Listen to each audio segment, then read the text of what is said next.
Good day, professionals. If you're planning to go to Arellano University, here is the guide from Robinson Antipolo. Pause the video to be guided.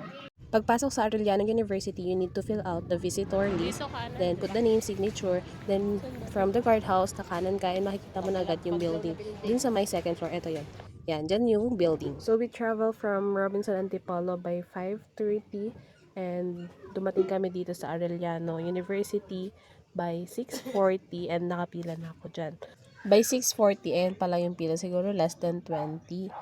Then, waiting time. 8 a.m. nag-start na mag-distribute ng ticket. Then, ito yung situation. So, pagpasok mo, ayan lang naman siya. Mabilis lang naman yung line. Less than 5 minutes lang. Ang need mo lang is the oath form. The payment is 1,000 for the teacher and 900 for the guest. Ang ganda na yung pila. By 8:30, ticket secured na tayo. Time to go home. So, ganun lang kabilis yung process if sobrang aga kayo. Ito nga pala yung outside ng Arellano University. Hanggang sa muli, professionals. Thank you for watching.